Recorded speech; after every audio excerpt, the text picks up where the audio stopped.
If you want to talk rolling project pan, then stick around.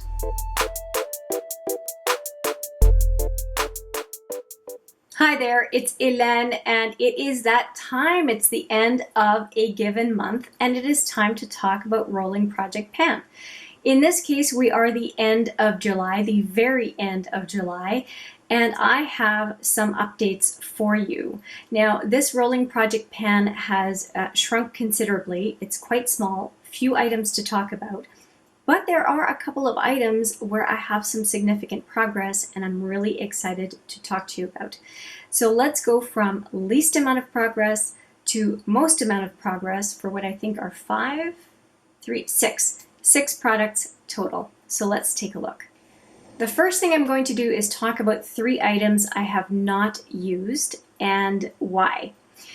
First off, I did not use my Aurora drops, which I had predicted last time I would be done with it. And the reason I'm not done with it is I committed in my 10 uses project to use some other highlighters for a total of 20 times. Well, that kind of eliminates my use of this. And I know that if I give this one more month, I will be done. I only have about 4 more uses left in the 10 uses project. As soon as I'm done with that commitment, I will be back full force in looking to finish this highlighter. And it should be a month or less, and it's a good time in the summer to be using this product. So I will return to it soon. And with my focus on another product I'm going to talk to you about, I did not want to use these Caviar stick samples, and the obvious one I would have used is the black, but I had other reasons not to use it, and I still have full intention on using these samples and will simply keep them in this project. Another one that I shockingly have not been using is this butter bronzer. And I have had my focus on 2 other products, one of them being the number 4 product in my Cover FX quad, and the other one is my Franken shadow that I have been using, and so let me show you that one. It's from my Pen That palette, and I created another shadow and I realized I could use it as a bronzer, so I have been using that about half the time, and the Cover FX number 4 cream product about half the time. So the reason I'm not kind of cheating and using this one, which is my default really, is because I'm really trying to be good and use those other 2 products. So it's not because I don't want to use the butter bronzer. It is pretty much my favorite bronzer. I think right now it's in a tie with the other really big Mercier Heat Wave, I think it's called, bronzer. The only reason I'm not using it is because, like I said, I'm trying to be good and use these other products. So we'll see what happens next month, but I think that I'm going to start using the butter bronzer a bit more on days where I don't want to have to focus on a product that's maybe a little bit more difficult to use. I want to use a really easy product. The butter bronzer is the obvious choice. Now for products I did use a whole lot more. And these 2, they're the same product, just a different color, I'm going to talk about at the same time. We've got Champagne, Dream, and Bellini, and we have Topaz and Gilt, both from Becca. I'm reasonably further along on these than I was the previous period. There isn't a whole lot of product in them, and so I'm getting there. I'm getting there, and I think a couple more months, by the end of the summer, let's say end of September, I should be really, really close to being done. I'm using them a lot. I'm doing a lot of colorful looks. Now today, I could have used a different lip because I don't have as punchy a look as I normally do. And that's why I've been using, this is the one I have on right now.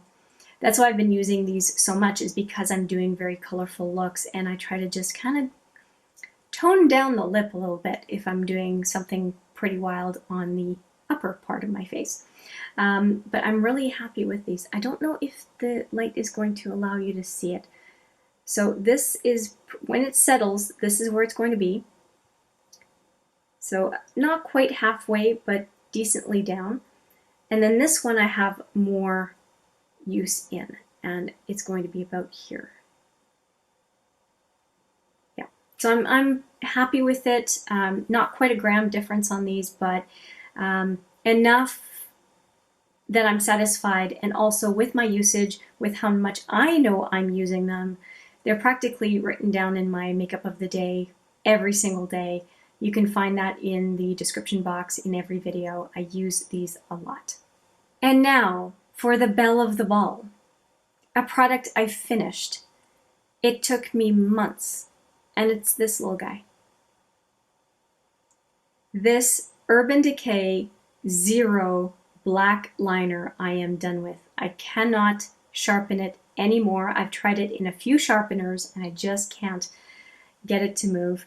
And so it's just not safe to use anymore near my eye because I don't want to get any kind of sharp end around my eye. I think you can understand that.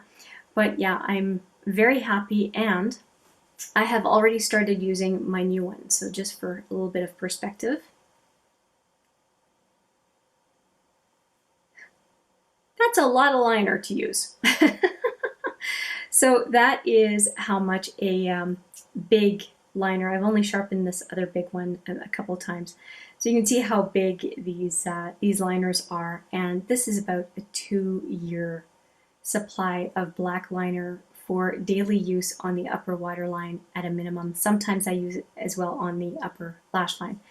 It lasts a very, very, very long time. So this is a medal. This is a triumph. I'm very happy with it. I'm happy to have continued to use it. I also have a smaller perversion liner from Urban Decay, which now I know I probably have 6 months left based on how long this one lasted.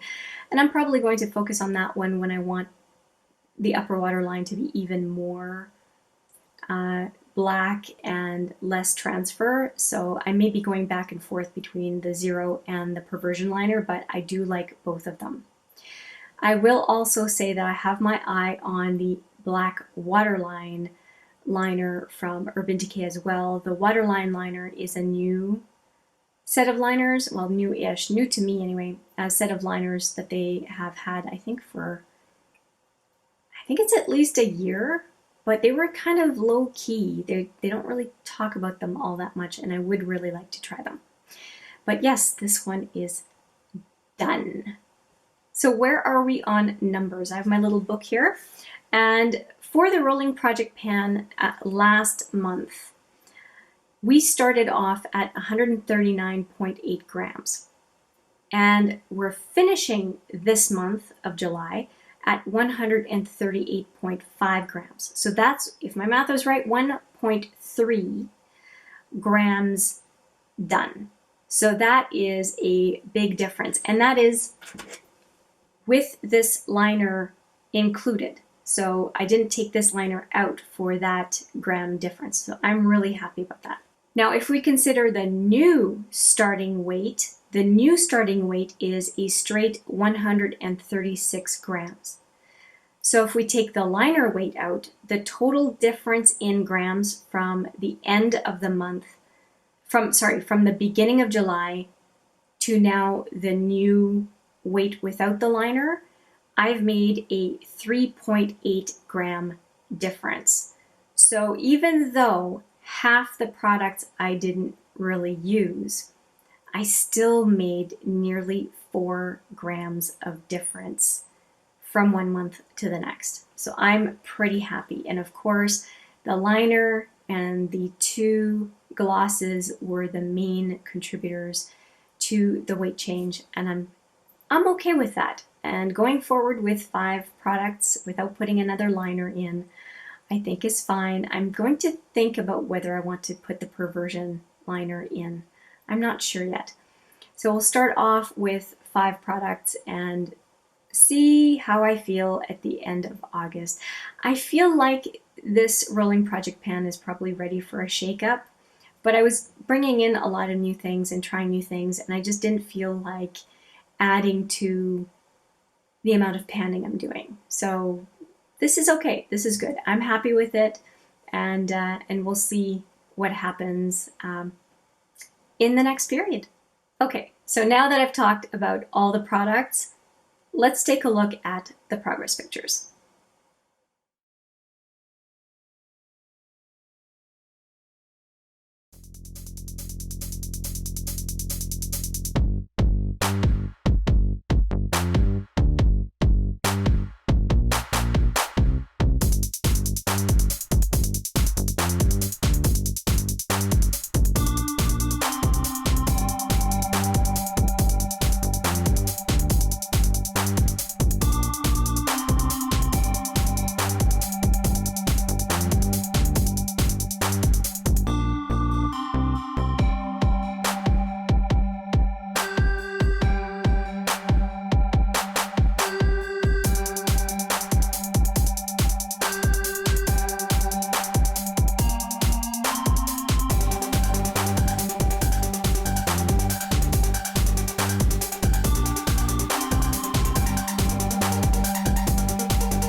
So that's it. That is my update for you. I hope you enjoyed it. Let me know what you think of this update on the rolling project pan. Definitely more exciting than last month. So with that, I will say thank you so much for joining me. Let me know what you think. As always, I love to hear your comments and respond. And I look forward to seeing you in the next video. But for now, take care.